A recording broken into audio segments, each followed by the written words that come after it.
How you doing, everybody? I'm Scott Jelinek, the founder of the Master Investor Academy, and today I wanted to do a video for you on the roller coaster of a real estate investor. The life of a real estate investor is a roller coaster ride, and I think that if this is something you prepare for in advance and understand the stages of the roller coaster that you're in, it's going to make your life so much easier. This is the transition curve over here, and I gotta tell you first, I did not invent this. I first saw it when I was at a seminar for Cameron Herold, and it was awesome. He actually did the seminar based on the roller coaster of entrepreneurs. I've adapted it to real estate investors because, you know, it's so fitting, and when you see, you'll understand, especially if you've done this for any length of time, and if you haven't, it's better that you've seen it before you've done it, so you'll understand the stages when you're in them. Cameron Herold wrote this book, Double Double. It's an excellent book. Again, this is not a real estate book. It's more geared toward entrepreneurs. However, it still fits into our lives. Excellent book. I'd recommend you read it. It's a great book, and he gets into this in it. However, I've adapted it for real estate investors, so what I'm going to go over with you today is the adaptation of what Cameron went through in his book, but I've adapted it to suit you and me for real estate investors. First, let me go over exactly what is the transition curve. This is the roller coaster, basically. This is the roller coaster that we all live through. The first stage is uninformed optimism. Uninformed optimism is the equivalent to when you first get on a roller coaster, you get strapped in, you're extremely excited, you're looking forward to everything, and the world is your oyster. Everything is great. That's a great place, that's a great time. That's, you know, when in real estate, we'll give you for instance, when you're in uninformed optimism, you just left a real estate seminar, you just finished reading a real estate book, you just closed your first 2 or 3 or 4 deals. You're on cloud 9, you're on top of the world. That's when you're in uninformed optimism. The next stage is informed pessimism. What happens over at this stage, this is when you're, to equate it to the roller coaster, this is when you're at the top of the roller coaster and you're looking down. You're about to go over the big fall. That's informed pessimism. At that stage, that is when now things are becoming more real. It's more of a reality now. You see what's actually happening. You can see the fall in front of you, but you haven't yet gone over the cliff. The next stage is called crisis of meaning. Crisis of meaning is when you are in the middle of that dip, that drop. You are hanging on for life and you're going as fast as you can down, and that's not a good time in business anyway. In real estate investing, that is not a good time. You can't think during crisis of meaning. This is a very important stage here, and you'll see I'm going to go over each one individually and what they mean and what you should do during those stages. After crisis of meaning, you'll either A, shoot through the bottom and crash and burn, or you'll pull up through informed optimism. Informed optimism is basically when you're a stable business, you see the good and the bad, you no longer do one deal and make 30 grand and equate it times, well, if I do one a week for 52 weeks, I'm gonna make $40 bazillion. You realize here are the realities of the business. This is the roller coaster in its simplest form. I'm gonna go over with you now what to do and not to do in each one of these stages, but keep in mind, when you complete this roller coaster, it doesn't end. Unlike a regular roller coaster, you don't get off and say thanks for riding. This is something that will be ongoing forever. And throughout this roller coaster, you may even have little roller coasters within it. This is something that will go on forever. It may change as you grow. It'll just be bigger, and your lows will be at higher levels, your highs will be at higher levels, but this is gonna be an ongoing process. So now let's start off with what to do and what not to do. And don't mind if I read some notes. These are some notes that I made from my next book. So, uninformed optimism. This is when you're first getting started. You just finished a real estate course. You're excited. You're pumped up. You just did your first deal, your first 2 deals, your first 3 deals. What should you be doing in this stage? You should be doing all your guerrilla marketing. Guerrilla marketing is awesome. You can do your guerrilla marketing just about any time. You should be building your investor list. Piece of cake. Great time to be building your investor list. You should be building your team, your accountants, your lawyer, your entire power team, your real estate agent, everybody who's going to work with you. Make offers on houses. You're in a great place here. Make offers on houses, buy houses, you know, working on the business. Secure your private money, secure your lenders. This is a great time to be securing your lenders because you are full of life, you're enthusiastic, you're optimistic, and you're a good person to talk to now. You're motivating. People want to deal with you. Go to your local real estate investor meetings, meet the other investors in the area. Great time. Go ahead and do all those things when you're in the first stage. However, there's some things you shouldn't do, and this is kind of where it gets tricky, and I can tell you some of the mistakes I've made. You do not, when you are here, uninformed optimism, you do not want to make any long-term decisions. You do not want to sign any leases. You don't want to buy rentals, because in Uninformed Optimism, you might buy a rental that's losing $500 a month because you're so optimistic. You're like, well, who cares? I'll just do an extra deal. No, you don't want to buy any long-term rentals. You don't want to sign any advertising contracts. This is when they'll try and sell you. They'll try and sell you on radio contract for a year, TV, everything. They'll try and sell you billboards for a year, everything. Because you're so on top of the world here, you'll agree to anything. You think you could see your way out of anything. Don't worry, if it all goes to crap, I'll just go ahead and do another deal. Let me tell you about personal experience. Now, I've been through this, and I've been through it several times, and unfortunately, before I ever met Cameron, I didn't know about these stages. Life was just a roller coaster. Well, let me tell you mistakes I've made here. 4,500 square foot lease I signed to move my office into.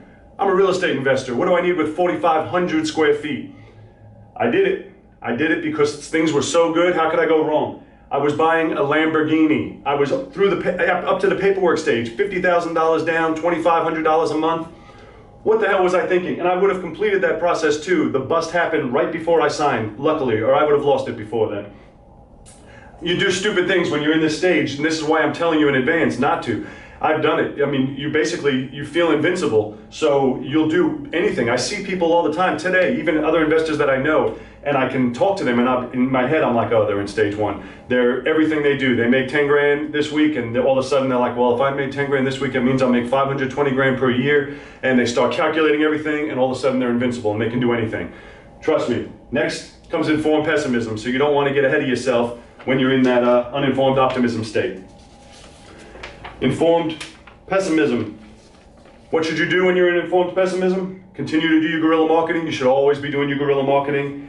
Now you can talk to salesmen. You can talk to advertising sales reps now. No problem, because now you see what's coming, and so you're going to be more careful with your money now. You're not going to sign on anything crazy. If you were thinking about getting an office, if you needed an office, you may not need one, but if you did, now you're going to be looking at a 300 square foot, $300 a month place that you can rent. Now's the time you can do that sort of stuff. Now you can go ahead and buy into your advertising if you needed to lease something, or lease a vehicle. Now you can do these things.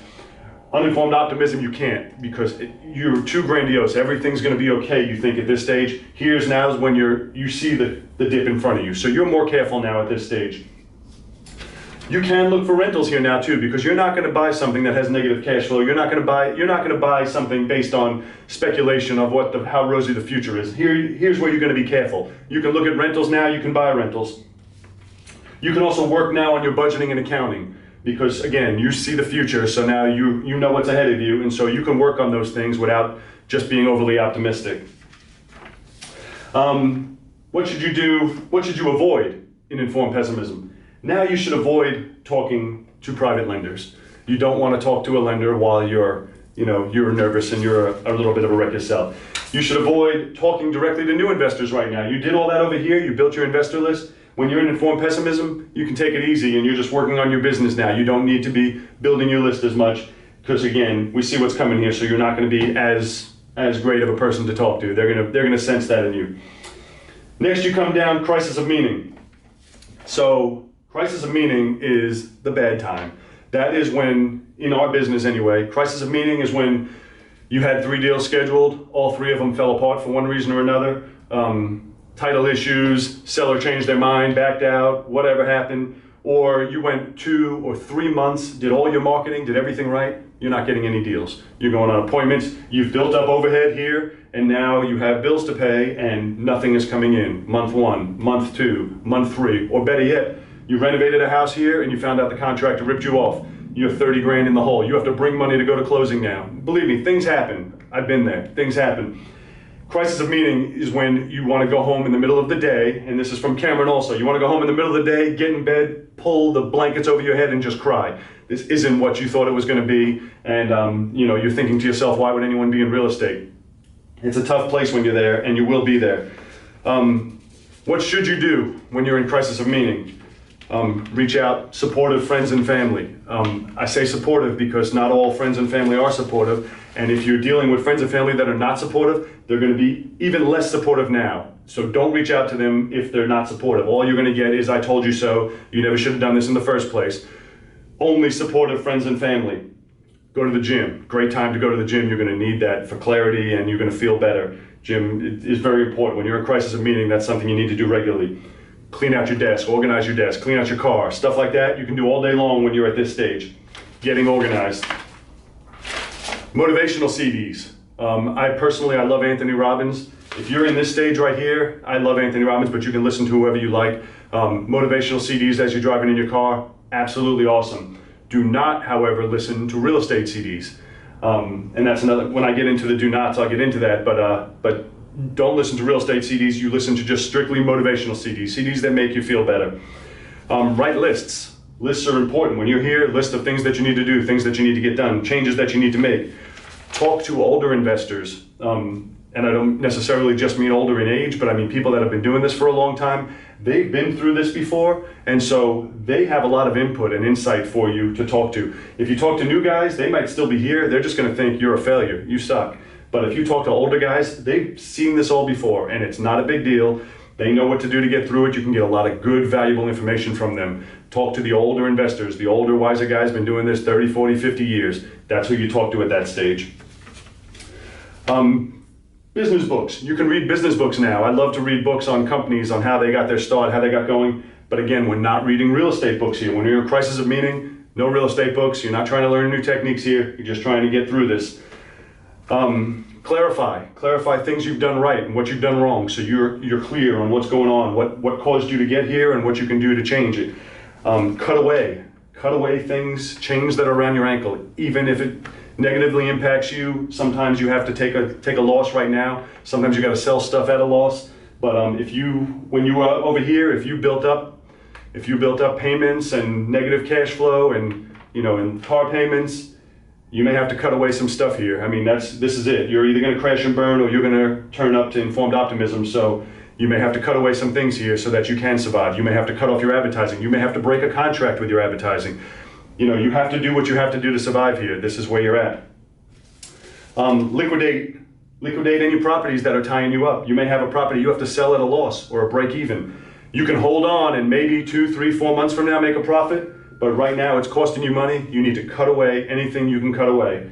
And they're basically weights around your ankles holding you down. You got to cut it away so you can get a fresh start. Get a coach. If you've never done coaching or never done real estate coaching, if you did it from the beginning, great. But if you have not done it until then, this is the time to do it. If you do not get one now, you're very likely to just end up at the crash and burn. This is the time right here where a coach will save you. All right. What should you not do when you're in crisis of meaning? Well, don't go back to your friends and family who were against you doing it in the first place. I think I already told you that. All they're going to tell you is, I told you so. You should have never done this. I told you about that guy I knew who lost everything. Why are you doing real estate? Everybody fails. It's not like it looks on TV. You're going to hear a lot of that. So just stay away from those people. You don't need the compound effect. You're already doing bad enough as it is. You should stay away from others who are going through the same thing. And I know that might sound counterproductive, that you guys can work together, but you really want to be around the people who have already come through it and the positive people. You don't want to be around people that are going through the same stage right now as you, because it's not going to be productive. It's going to actually collectively drag you down further. This is one thing that a lot of people blows their mind that I say this, but at this stage here, you should not try and learn anything new in real estate. Do not read real estate books. Do not go to a real estate seminar. Do not listen to your real estate CDs. And the reason is, you've been to them. You're watching real estate courses now. When you watch real estate courses, everything sounds so easy. Everything's so simple. You're going to go, you're going to make $1 million, you'll be out next week. Well, when you're in this stage, all that's going to do for you is make you feel stupid, because they're saying, oh, we got a 16-year-old kid who's doing these deals, made 40 grand, paid off his mom's car. And then you're going to be like, whoa, what happened to me? I'm here in this crisis of meaning. Believe me, don't go to a real estate seminar. You don't need to learn new techniques here. All you're trying to do here is to survive. So trust me, no real estate CDs, no real estate books, no real estate seminars. Well, if you have a coach, you may or may not survive this section here. If you did everything and you cut it away, you may survive it. The next stage is going to be informed optimism. Now, informed optimism is basically, that's when you've made it. You're a mature business now. You can survive. You know what to do. You know what to look for. You know what not to do. And that's what you're aiming for, is to survive. If you did make it, you're right down here, crash and burn, where you'd be surprised the number of investors who end up here. And I think a big chunk of them ending up there is strictly that they don't know They don't know this curve, which is why I think it's so important to share this with you. Because if people know that that's coming, they'll be prepared for it and they'll survive to informed optimism. But when we don't know, and I didn't know, I went through this several times before I ever even saw this and realized that I'm on a system here. And mind you, when you get here, you're not done, but next time it'll be different. But the thing is if you're aware and you know that this is coming, you can make so much better decisions. No longer am I having a great month and I'm thinking about a Lamborghini. No longer am I thinking, oh, I have so much money, let me go ahead and move into, no, because you know what's coming. So you're just putting it away. You're not taking on negative cash flow. You're doing the things you were supposed to be doing from the beginning, but you got clouded judgment because of how rosy everything looks when you're at that seminar, or how rosy everything looks when you buy those first 2, 3, 4 houses. And it's real easy when you make 50 grand in a month to just multiply everything by 12 and say, well, now I'm making 600 grand a year. I can afford this, this, and this. It's not the way it is. Trust me, you go a month, 2 or 3 without any deals, and you'll be right here, wondering what happened, what went wrong. And so pretty much I think that's the end of this. I just wanted to share this with you. I think it's extremely important that you get into this business, but know what's coming for you. It is a roller coaster. I've been through it many times and I've made some bad decisions, mostly here. This is where you make bad decisions because we don't realize that we're here. Like I said, I have friends that I see doing this right now, other investors locally, that I talk to them and their ego is so big because they're on a run and they're doing good. And as they're talking, all I'm hearing in my head is, you're so in stage 1, uninformed optimism. You're so in stage 1, this guy's in stage 1. And I'll try and talk to them, but they won't listen to me because they're in stage 1. Everything's going to be beautiful. Instead of doing 10 houses next year, I'm going to do 300 houses. And all of a sudden, I know what's in store. I try and explain it to people. And only if you really accept it, pay attention to it, and know when you're in these stages, will you be prepared for it. That's all. I hope this helps you. I really think it will help you. Pay attention when you're going through your business. Pay attention to the stages that you're at and think about what you should be doing and should not be doing. And most important, always pay attention when you're in stage 1, uninformed optimism, because that's when you could really set yourself up for failure. If you sign on to a bunch of, like I said, leasing, advertising contracts, car payments, you could set yourself up for some serious failure when you're in stage 1. And that's the most fun time, but you have to be careful while you're there. Hope this video helped you. Please, by all means, leave any comments or questions you have right here below the video. And I hope there's anything that I can do for you. Feel free to ask me, and I will talk to you soon. This is Scott Jelinek with the Master Investor Academy. I will talk to you on the next video.